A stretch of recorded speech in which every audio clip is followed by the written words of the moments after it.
jornada de protestas violentas en Hong Kong y por primera vez en 4 meses la policía decide disparar contra los manifestantes para aplicarlas y además deja un herido de bala. Lucha de poderes en Perú. El presidente Martín Vizcarra disolvió el Congreso y llamó a elecciones parlamentarias, mientras los legisladores aprobaron una moción que lo declara con incapacidad temporal por considerar que propició la ruptura del orden constitucional. El secretario de Estado estadounidense, Mike Pompeo, dijo que no tolerará el acoso y la intimidación de los congresistas demócratas. Pidió la declaración de varios funcionarios como parte de la investigación para un proceso político a Donald Trump y agregó que utilizará todo su poder para evitarlo. A un día de que se cumpla un año del asesinato del periodista Jamal Khashoggi, uno de sus hijos asegura que los enemigos de Arabia Saudita han explotado la muerte de su padre y que confía en la justicia saudí. Muy buenas tardes. Les saluda María Alejandra Requena. Bienvenidos a Panorama Mundial. Comenzamos.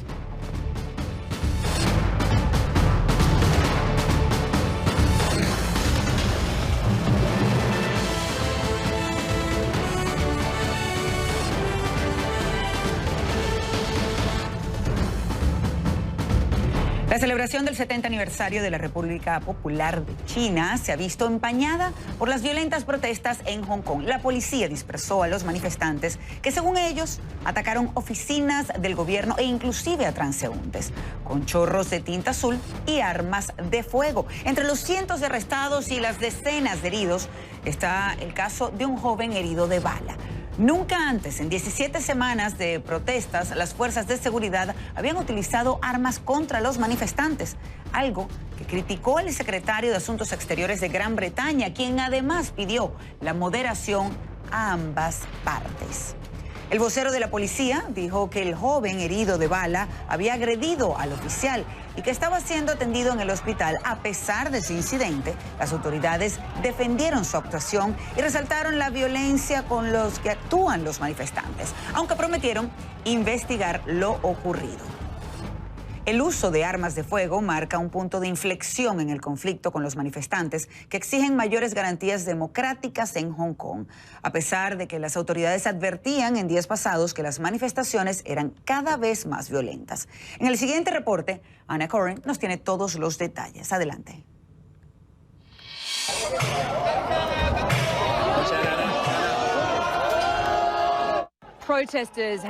Los manifestantes lanzaron 5 bombas incendiarias en la estación de policía Mong Kok. Planificaron e incendiaron también la otra entrada. Incendios simultáneos que arden aquí en Sham Shui Po. Ya es de noche en Hong Kong. Ha sido un día largo y violento y la violencia no amaina. Lo interesante es que estamos a solo unas cuadras de la estación de policía, pero no se ve a ningún agente. Pueden ver aquí a los manifestantes que llevan sus ladrillos, sus bombas Molotov. Más temprano, vimos cómo los manifestantes lanzaban las bombas Molotov a la policía. La policía respondía con gases lacrimógenos y realizaba numerosos arrestos que no tuvieron el impacto que uno esperaría. Oí decir a un manifestante que la ira buscaba humillar a Xi Jinping, el presidente de China, y creo que lo han logrado.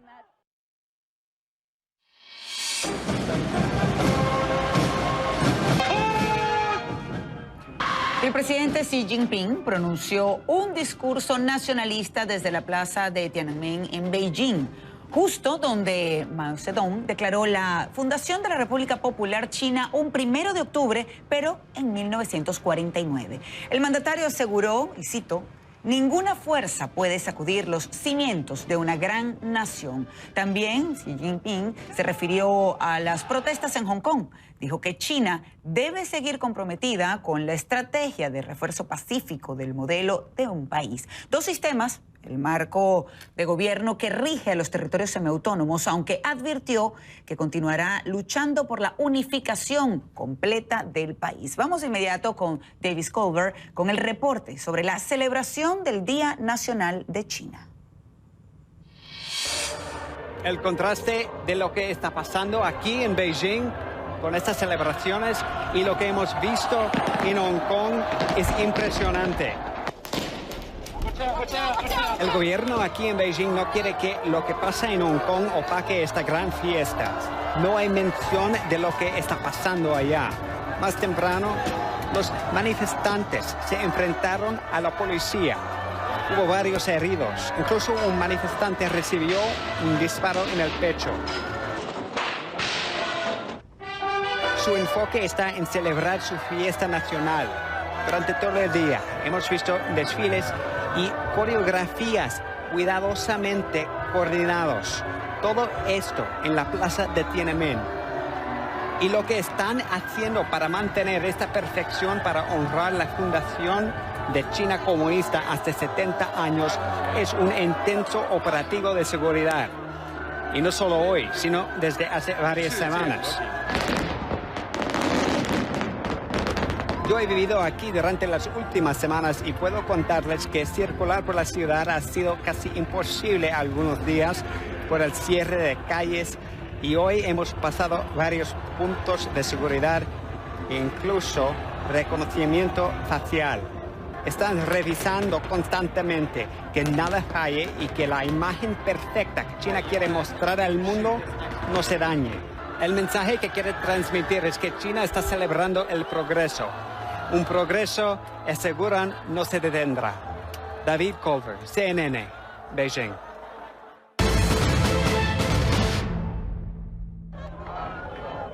Y pasemos ahora a un país donde se ha desatado un torbellino político. Se trata de Perú. El presidente Martín Vizcarra disolvió el Congreso y convocó elecciones parlamentarias para enero. Lo hizo tras entender que el Congreso negó de facto una cuestión de confianza para modificar el proceso de selección de los jueces del Tribunal Constitucional. Luego, el Parlamento, de mayoría opositora, declaró la suspensión temporal de Vizcarra y designó a la vicepresidenta Mercedes Arauz como presidenta en funciones. Bueno, como se pueden dar cuenta, hay muchos interrogantes por resolver, pero de momento Vizcarra cuenta con el respaldo de las Fuerzas Armadas. Vamos con Jimena de la Quintana en este momento, quien nos acompaña desde Lima. Jimena, muy buenas tardes. Un gusto que estés con nosotros en Panorama Mundial, sobre todo para aclarar un poco esto que está sucediendo en Perú a toda nuestra audiencia. La OEA también ha pedido calma a los poderes involucrados en esta disputa. ¿Qué podemos esperar para las próximas horas? Hola María Alejandra, te cuento primero que estoy parada más o menos a 100 metros de Palacio de Gobierno, del Congreso de la República, aunque estoy también muy cerca a Palacio de Gobierno y el ingreso a ambas instituciones ha sido cerrado, es decir, no podemos ingresar al Congreso, los exteriores de Palacio de Gobierno también están resguardados. Sin embargo, hay que decir que la ciudadanía, la ciudad en general, Lima, la capital del Perú, digamos que la vida de los ciudadanos, ¿no es cierto?, se desarrolla con total normalidad. A excepción de esta seguridad que puedes ver detrás mío, voy a acercarme un poco justamente a esta suerte de barrera que se ha hecho aquí, como te decía, a 100 metros de Palacio de Gobierno, a excepción de esta barrera que por seguridad existen como de Palacio de Gobierno. Repito, estamos a 100 metros del Parlamento, del Congreso de la República. Todo se desarrolla con total normalidad. De hecho, te puedo contar que el presidente Vizcarra ha nombrado ya a su nuevo primer ministro.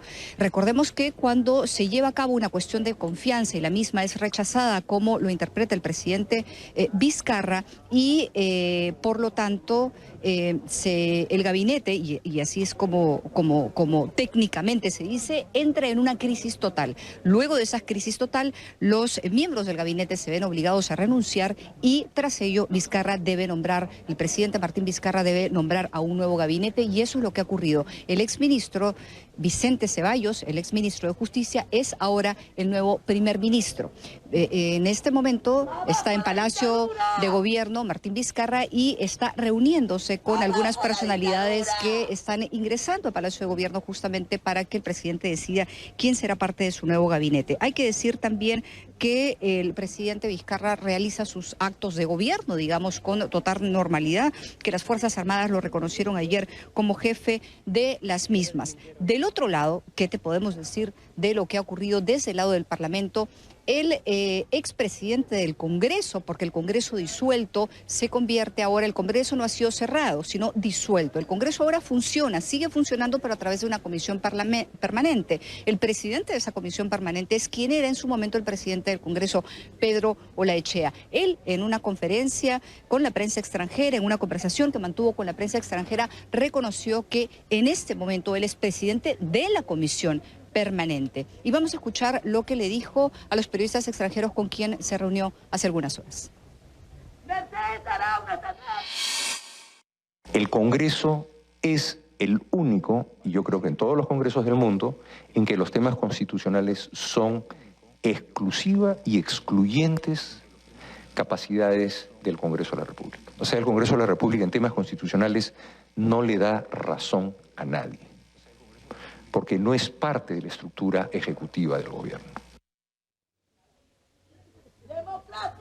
Bien, vamos a decirte también o a comentarte lo que justamente tú decías hace algún momento, María Ale, lo que ha dicho la OEA. La Secretaría General de la OEA considera que compete al Tribunal Constitucional del Perú pronunciarse respecto a la legalidad y legitimidad de las decisiones institucionales adoptadas, así como las diferencias que pudieran existir en la interpretación de la Constitución. Y esto es clave. Cada poder del Estado ha hecho una interpretación de la Constitución y ha actuado en el marco que ellos consideran constitucional y legal. Es el Tribunal Constitucional, que es la máxima instancia de resguardo de la Constitución, de interpretación de la Constitución, quien tendrá entonces que decidir, y así lo habían dicho ya ayer algunos abogados constitucionalistas, qué es lo que finalmente ocurre. Increíble, Jimena, pero muchísimas gracias por tu completo reporte. Que tengas buenas tardes, Jimena de la Quintana, desde Lima, Perú. Y aunque no tiene el respaldo de las Fuerzas Armadas, la vicepresidenta Mercedes Arauz ha sido nombrada por el Congreso como presidenta en funciones. Michael Roa nos presenta su semblanza. Adelante. Juráis por estos santos evangelios desempeñaros como presidenta en funciones ante la suspensión del presidente Martín Vizcarra Cornejo. Sí, juro. La vicepresidenta Mercedes Arauz se juramentó el lunes ante el Congreso, dominado por la oposición fujimorista, como presidenta en funciones de Perú, luego de que el Parlamento aprobara la suspensión durante 12 meses del presidente Martín Vizcarra. Respondiendo a que el presidente Vizcarra ha fallado al no haber cumplido con 3 artículos constitucionales. He decidido disolver constitucionalmente el Congreso. Vizcarra había disuelto el Congreso horas antes, después de que éste ignorara su solicitud y votara la elección de miembros del Tribunal Constitucional. En 2016, la economista Mercedes Arauz fue elegida congresista para el periodo 2016-2021. Su lista fue respaldada por el partido Peruanos por el Cambio. Entre los años 2016 y 2018 ocupó también los cargos de segunda vicepresidenta del Perú y presidenta del Consejo de Ministros, durante el mandato del expresidente Pedro Pablo Kuczynski. Estamos muy contentos porque... En marzo de 2018, tras la renuncia de Kuczynski, Arauz asumió como vicepresidenta del país. Durante el segundo gobierno del fallecido expresidente Alan García, entre 2006 y 2011, Arauz fue ministra de Comercio Exterior y Turismo, de la Producción y de Economía y Finanzas. La ahora presidenta en funciones, nombrada por la mayoría opositora en el Congreso, trabajó también como profesora universitaria. Michael Roa, CNN, Atlanta. Mercedes Arauz, designada presidenta en funciones por el Congreso de Perú, será la invitada de Juan Pablo Varsky esta noche en Perspectivas Buenos Aires a las 7 de la noche, hora de Miami, 4 de la tarde, Pacífico. No se lo pierdan.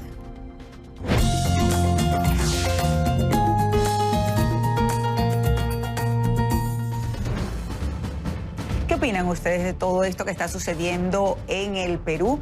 Los comentarios han sido increíbles desde ayer, cuando Martín Vizcarra tomó la decisión de disolver el Congreso. Ahora sabemos que hay una vicepresidenta en funciones. Las Fuerzas Armadas respaldan a Vizcarra.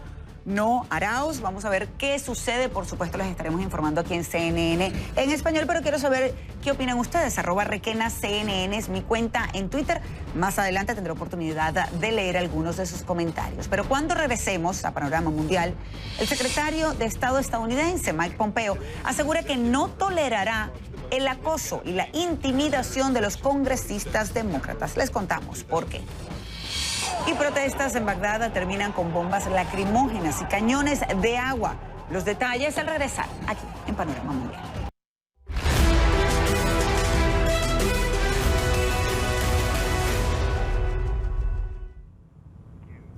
Los fieles a Trump cierran filas en torno a él en la investigación de juicio político. El secretario de Estado, Mike Pompeo, amenaza con no cooperar con el Congreso. La Comisión de Asuntos Exteriores pidió la declaración de varios funcionarios del Departamento de Estado, pero Pompeo dice que es un intento de intimidarlos y acosarlos.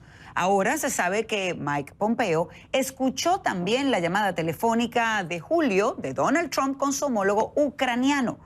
También se conoce, además, el testimonio de 2 ucranianos mencionados en el reporte del informante. Ambos coinciden en que Rudy Giuliani, abogado personal del presidente Donald Trump, presionó para impulsar una investigación contra rivales políticos de Trump en Ucrania. Estamos hablando, por supuesto, de Joe Biden y de su hijo. Pero vamos de inmediato hasta Washington. Desde allí nos acompaña, como siempre, Ione Molinares. Ione, muy buenas tardes. Se conocen más detalles y, pues bueno, como podemos decir ya, pues Mike Pompeo públicamente, porque además mostró su apoyo a través de Twitter al presidente Donald Trump, pero también entonces dijo que no iba a cooperar e inclusive llamó a estos demócratas como acosadores.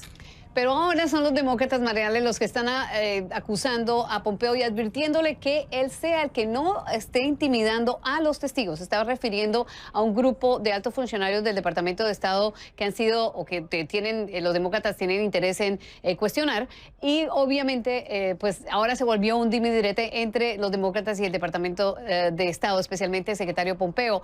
Dicen los demócratas y le advierten que cualquier intimidación puede considerarse obstrucción a la investigación.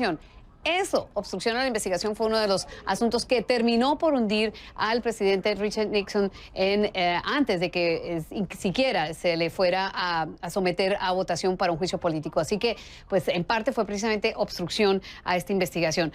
Es el punto en el que se ha llegado, Mariale, porque pues obviamente la Casa Blanca está intentando buscar una estrategia, pero por ahora está frenando a lo máximo en cuanto más pueda esta investigación, que va viento en popa y que los demócratas esperan adelantar lo antes posible. Mariale. Y vamos a ver qué sucede con eso, pero quiero aprovechar que estoy conversando contigo, Ione, para que nos cuentes de esta supuesta comunicación del presidente Donald Trump y el primer ministro de Australia durante la investigación del fiscal especial Robert Mueller. Sí, es que parece que ahora se conoció que es posible que el mismo presidente le hubiera pedido al primer ministro de Australia que le ayudara a colaborar con los orígenes, con la investigación que adelanta el el secretario de Justicia, Bill Barr, para que adelanta una investigación especial sobre los orígenes, lo que originó esta investigación sobre Rusia, la que eventualmente estuvo en manos del fiscal especial Robert Mueller. Así que, pues, este es más de lo que tal vez son dos cosas relativamente separadas, pero es un patrón de conducta que dicen los demócratas es una prueba más de que el presidente pues simplemente no cumplió las reglas y estaba interesado en beneficiarse políticamente por encima de cualquier cosa. Y más allá de las acusaciones o de lo que puedan decir, pues por supuesto tienen que poder probar eso que están diciendo los demócratas. Vamos a ver qué sucede con esta investigación, pero cada vez salen más detalles. Ione, muchísimas gracias por acompañarnos en Panorama Mundial. Feliz tarde. Todos los días, por minuto. Bueno.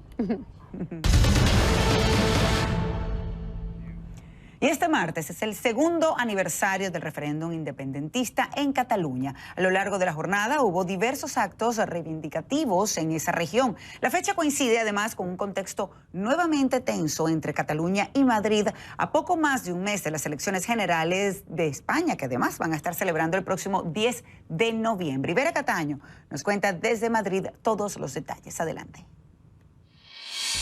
Segundo aniversario este martes del referéndum independentista catalán, que había sido declarado ilegal por la justicia. Una jornada que ha estado marcada por distintos actos reivindicativos en toda la región y muy especialmente ante la cercanía de la sentencia del juicio a los independentistas catalanes, que se podría dar a conocer este mismo mes de octubre. Una situación que también genera divisiones entre los propios independentistas sobre cómo reaccionar ante la sentencia cuando ésta se dé a conocer. En cualquier caso, en un acto del gobierno catalán, el presidente de la Generalitat, Quim Torra, aseguró que siguen con sus planes para llegar a la independencia. El gobierno de la Generalitat de Cataluña se compromete con la radicalidad democrática, con el derecho de autodeterminación, con el diálogo. Se compromete a avanzar sin excusas hacia la República Catalana.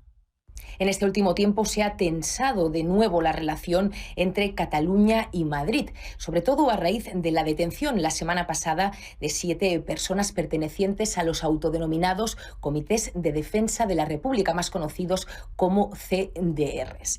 Esta misma mañana, el presidente del Gobierno en funciones, Pedro Sánchez, precisamente le hacía un pedido al independentismo en este sentido. Lo que le pedimos al independentismo es que no juegue con fuego, que no cometa el error más grave que se puede cometer, y es el de, bueno, pues mirar para otro lado si hay indicios de violencia, como desafortunadamente estamos viendo durante estas últimas semanas. Y sobre la pregunta de si su Ejecutivo podría llegar a volver a aplicar el artículo 155 de la Constitución en Cataluña, Pedro Sánchez respondió que aunque su gobierno esté en funciones, podría hacerlo. El gobierno en funciones tiene las capacidades mucho más mermadas, pero en todo caso el artículo 155 se puede aplicar con un gobierno en funciones, sin problema. Eso, sin duda alguna, el gobierno de España lo ha estudiado. Vera Cataño, CNN, Madrid.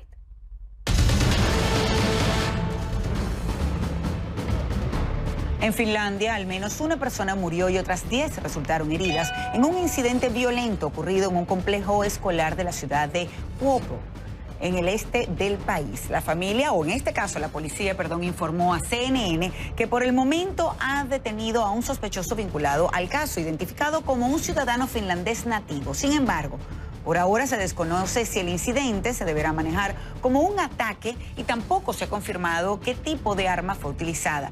El lugar del acto violento está ubicado en el este del país y es un complejo que alberga escuelas vocacionales y un centro comercial. En Taiwán, al menos 2 personas murieron y otras 12 resultaron heridas cuando un puente se derrumbó en una localidad del noreste del país. Al momento de colapsar, un camión que transportaba petróleo pasaba por la estructura de 140 metros. Este vehículo cayó sobre algunos barcos de pesca y además provocó un incendio. Las autoridades del condado de Yilan informaron que las causas del derrumbe de la estructura están siendo investigadas. En Irak se reportaron violentos enfrentamientos entre manifestantes y la policía durante una protesta en la capital, Bagdad. En ella, miles de ciudadanos se manifestaban contra el desempleo, la corrupción del gobierno y los servicios deficientes. Para dispersar a la multitud, la policía utilizó gas lacrimógeno y granadas en medio de estas acciones, pues varias personas resultaron heridas.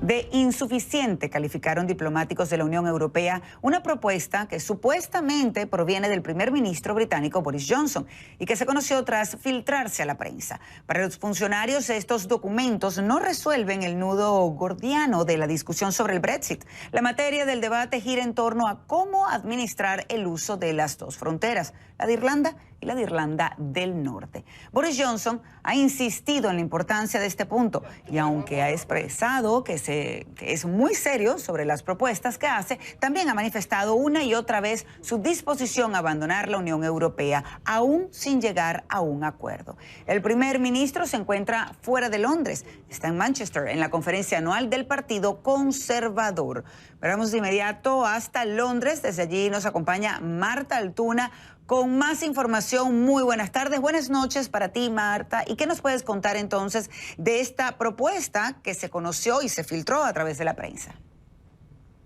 Así es, buenas tardes, María Alejandra. Pues como dices, esta propuesta se produce en este día en el que el Partido Conservador está, como decías, reunido en Manchester, donde celebra su conferencia anual y cuando falta precisamente un mes para el divorcio del Reino Unido y la Unión Europea, y cuando todavía la frontera de Irlanda del Norte sigue siendo el principal problema, porque lo que no se quiere es que haya un puesto fronterizo. En declaraciones a la BBC, Boris Johnson ha explicado que los próximos días va a presentar esta propuesta, pero no ha dado detalles concretos. Lo que sí ha dicho es que hay un gran cambio y que de momento ese cambio es que acepta la posibilidad de que haya algunos controles en la frontera, pero ya ha dicho que van a ser controles mínimos, no intrusivos y que no van a necesitar nuevas infraestructuras. El primer ministro ha declarado que este acuerdo puede ser posible a pesar de que algunos no quieren que el Brexit siga adelante. Escuchémosle. I'll tell you why. I think there's a very good reason. Te diré por qué. Creo que hay una muy buena razón. Y es que se me ha encomendado de una forma u otra que concrete el Brexit antes del 31 de octubre. Hay personas bien intencionadas y muy inteligentes que básicamente piensan que eso sería algo que no quieren ver. Y creo que hay un esfuerzo concertado para frustrar el Brexit. Creo que es un error. Creo que sería muy triste para nuestra democracia si eso sucediera. Creo que tenemos que seguir adelante y cumplir la voluntad del pueblo británico. And deliver the will of the British people. La cadena irlandesa RTE ha revelado que este plan de Johnson consiste en que haya unos centros de revisión de mercancías que estarían situados a unos kilómetros de la frontera, tanto en la parte de Irlanda del Norte como en la parte de la República. Pero todo indica que estos planes pues no están convenciendo a Bruselas y de hecho ya diplomáticos europeos, como has dicho, han declarado a CNN que los encuentran insuficientes. María Alejandra. Ahora, hay un punto que es increíble, pero es donde no logran ponerse de acuerdo la Unión Europea y Gran Bretaña, Londres en este caso, el asunto de la frontera de Irlanda del Norte. ¿Por qué ha sido tan difícil que logren ponerse de acuerdo? Así es, este es el punto de la discordia y es que hay que tener en cuenta que Irlanda del Norte es el único punto fronterizo terrestre entre Gran Bretaña, entre el Reino Unido y la República de Irlanda. Y es un asunto de vital importancia para el comercio porque en teoría tendrían que revisarse todas las mercancías que pasaran por la frontera, pero nadie quiere que eso ocurra porque recuerda a los tiempos en los que había una violencia separatista en Irlanda del Norte y se cree que si existen estos nuevos puntos fronterizos podrían convertirse en un objetivo de los violentos. Por ello, la anterior primera ministra británica, Theresa May, llegó a un acuerdo con la Unión Europea para que hubiera este llamado backstop. Este backstop es una política de salvaguardia, una política que solamente entraría en vigor y se podría en marcha una vez que hubiera ocurrido el Brexit si Bruselas y Londres no se ponen de acuerdo en un nuevo acuerdo comercial. El backstop significaría que Irlanda del Norte estaría en la unión aduanera de la Unión Europea, algo que para algunos significa la cesión de soberanía en una región en la que la paz ha sido muy difícil de conseguir. María Alejandra. Y el miedo precisamente es que con esto esa paz pueda terminar. Esperemos que no y estaremos atentos, por supuesto, a lo que sucede. Marta, muchísimas gracias por acompañarnos con la información desde Londres. Que tengas buenas noches. Buenas noches. Y cuando regresemos aquí a Panorama Mundial, a un año del asesinato de Jamal Khashoggi, uno de sus hijos se pronuncia sobre la muerte de su padre. Les contamos más en breve. Debate presidencial demócrata de CNN y The New York Times. En vivo desde el disputado estado de Ohio. Los principales aspirantes demócratas a la Casa Blanca toman el escenario. El 15 de octubre, solo en CNN.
La prensa de Arabia Saudita publicó un comunicado que atribuye a uno de los hijos del columnista del Washington Post, Jamal Khashoggi. El autor escribió que los enemigos de su padre buscan explotar la muerte para dañar a su país, Arabia Saudita.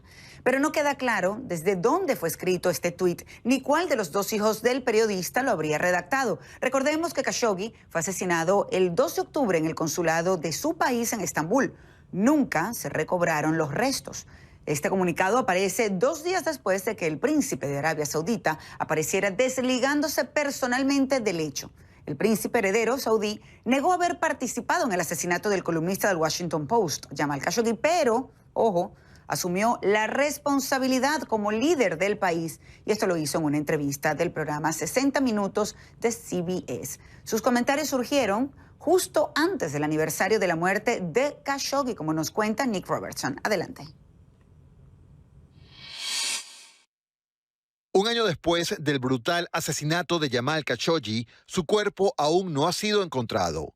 Sus asesinos aún no han sido condenados. Aún no se ha hecho justicia para este periodista saudí respetado en el mundo que se había vuelto cada vez más crítico con sus líderes.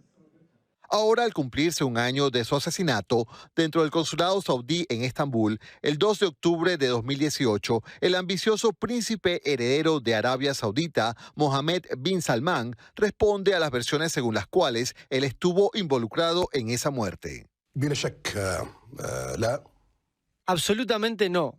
Este fue un crimen horrendo, pero acepto toda la responsabilidad como líder de Arabia Saudita. En esta entrevista con el programa 60 Minutos, es la primera vez que bin Salman ha aceptado públicamente su responsabilidad. Es un indicio de que el príncipe heredero entiende el daño que el asesinato le ha hecho a él y al reino. Esto fue un error y debo tomar todas las medidas para evitar algo así en el futuro. Pero estas medidas permanecen envueltas bajo un halo de misterio. El juicio a los funcionarios saudíes responsables, muchos captados por cámaras de seguridad en Turquía antes y después del asesinato, comenzó en enero a puertas cerradas y así continúa. La relatora especial de la ONU para el asesinato forma parte del reducido grupo de funcionarios internacionales que públicamente ha arrojado luces sobre el caso. Ella escuchó grabaciones secretas turcas del asesinato de Khashoggi. No hay nada en la grabación que indique que fue un accidente. Su informe de 98 páginas fue rechazado por funcionarios saudíes, pero brinda la información más detallada hasta ahora de lo sucedido. Sus asesinos pensaban cortarlo en pedazos con una sierra y tener auriculares puestos mientras lo hicieran. La manera en que los protagonistas conversan sobre el descuartizamiento del señor Khashoggi, en la conversación misma expresan preocupación, pero no por lo que estén por hacer, sino por su propia suerte y protección. Las imágenes captadas por las cámaras de seguridad turcas, grabadas fuera del consulado antes y después del asesinato, muestran lo que parece ser otra parte del encubrimiento. Bolsas que se cree que contienen las partes del cuerpo de Khashoggi, extraídas y llevadas a la residencia cercana del cónsul general. Cuando los investigadores turcos accedieron al consulado, más de una semana después del asesinato de Khashoggi, descubrieron que se utilizaron químicos para limpiar el lugar. A un año de su muerte, el asesinato de Khashoggi es un misterio, casi tanto como el día en que sucedió y la justicia le es igualmente esquiva. Nick Robertson, CNN, Londres.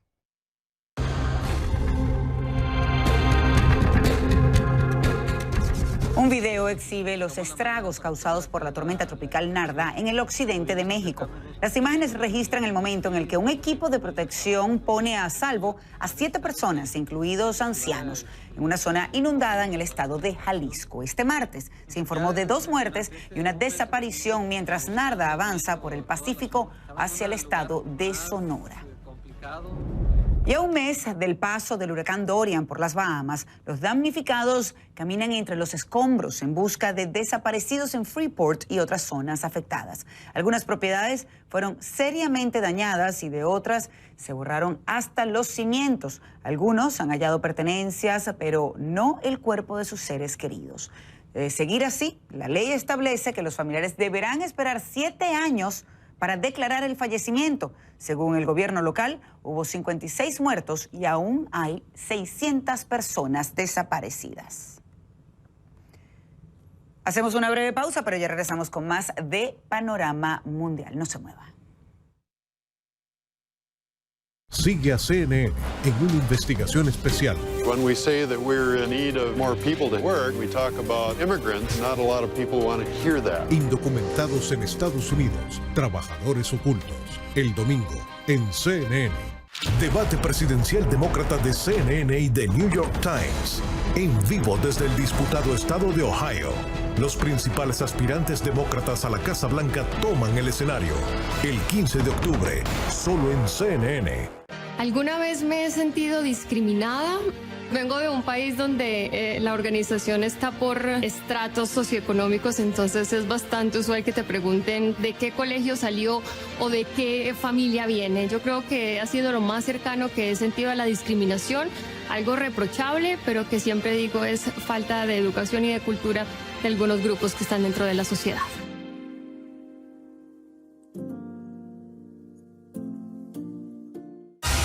No hay nada en televisión como la entrevista. Es como invitar a casa a alguien, abrir la puerta y decirle, aquí estoy yo para escuchar tu rollo, aquí estoy yo para escuchar tu historia. Las grandes historias son las historias que emocionan, las historias que movilizan a la gente.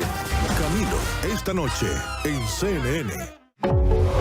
Antes de que sepas lo que pasa en el mundo, en salas de redacción como esta, se decide qué reportar y cómo hacerlo.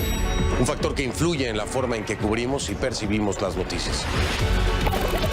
Por eso, con el apoyo de periodistas destacados, fuentes confiables, examina el efecto de los propios medios en lo que vemos y escuchamos, para que conozcas la historia completa. Fuentes confiables. El domingo en CNN.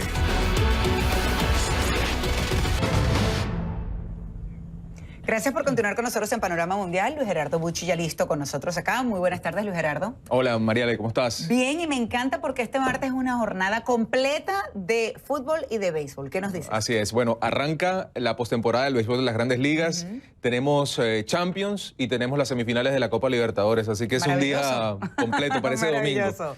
Bueno, vamos a comenzar con esto porque el camino que atraviesa el Real Madrid en este inicio de la Liga de Campeones parece ser mucho más rocoso de lo que quizás acostumbra el aficionado merengue. Empezó cayendo goleado, recordemos, ante el PSG y este martes tenía la oportunidad de levantarse en casa. Sin embargo, el conjunto de Zidane volvió a mostrar grandes falencias ante un rival en el papel inferior como el Brujas de Bélgica.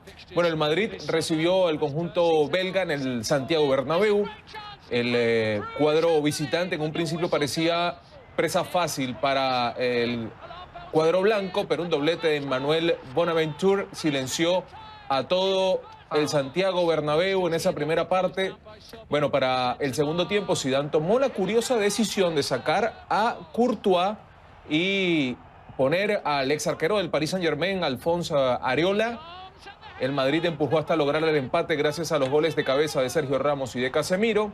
Es cierto, rescató un empate, pero nuevamente mostró estar lejos de su mejor nivel el Real Madrid. Bueno, y este martes también será un día repleto de fútbol. Como decíamos, en nuestra región, River Plate y Boca Juniors van a jugar el partido de ida de las semifinales de la Copa Libertadores. Una vez más, los dos grandes del fútbol argentino se enfrentan en el máximo escenario del fútbol latinoamericano. Según sus técnicos, esto es lo que necesitan para clasificar a la final de este certamen. Esperemos poder hacer un buen trabajo, que tengamos la dinámica que venimos teniendo con relación al juego, que podamos tener contundencia a la hora de lo que podamos llegar a crear. Mi trabajo se va a definir como bueno o malo de acuerdo a si pasás o no pasás River. Yo no lo voy a definir en esos parámetros. Yo tengo otros medios para poder mirarlo. Bueno, y no podemos olvidar que también es una jornada importante, especial en el béisbol de las Grandes Ligas. Es que los Nationals de Washington y los Brewers de Milwaukee se van a encargar de estrenar oficialmente la postemporada. Este lunes nos acompañó el pelotero de los Marlins de Miami, Miguel Rojas. El venezolano nos ayudó a analizar, a tener una visión un poco más amplia de lo que podemos esperar en esta serie de comodín entre los Nationals y los Brewers. Yo creo que en el juego entre los Nacionales de Washington y los Milwaukee Brewers, los nacionales tienen una pequeña ventaja, ya que Matt Scherzer va a ir en el juego de hoy, aparte de lo que dijo el manager Dave Martínez, que tanto Steven Strasburg como Patrick Corbin van a estar dispuestos a lanzar en alguna parte del juego. Eso le da una ligera ventaja a los nacionales.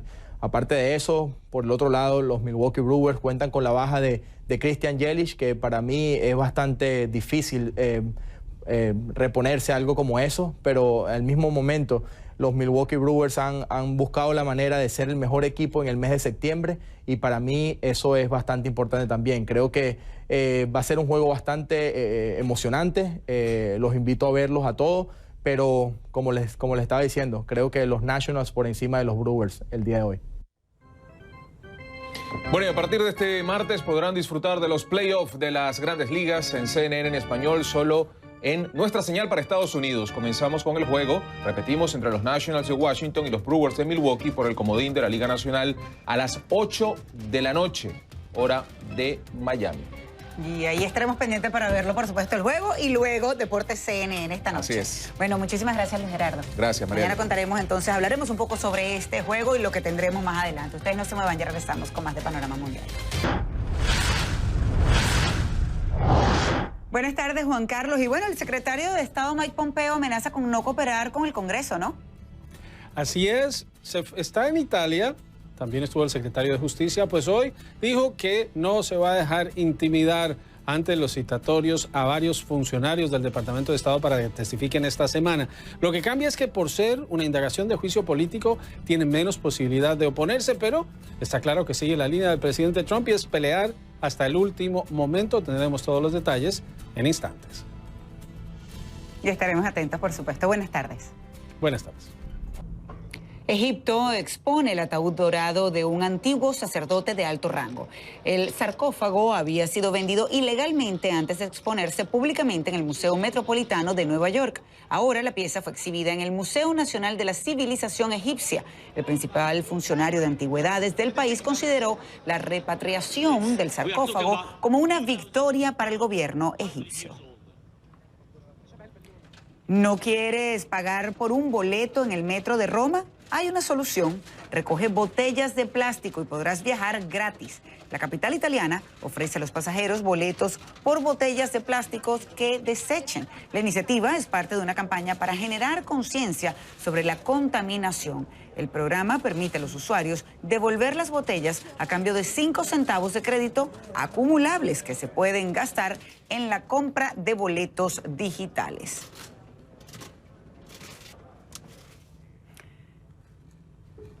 Ahí está entonces parte de las iniciativas que tienen los distintos gobiernos, en este caso el de Roma, para ayudar un poco con lo del reciclaje, y están entonces dando boletos gratis para viajar en el metro. Aprovecho para agradecer sus comentarios también a través de las redes sociales. Muchos de ustedes opinando acerca de lo que sucede en Perú. Hemos tratado de exponer de la mejor manera posible y de explicar lo que sucede para que se pueda entender, pero seguimos atentos a la información. Gracias por la compañía en Panorama Mundial. A todos ustedes, que tengan feliz tarde.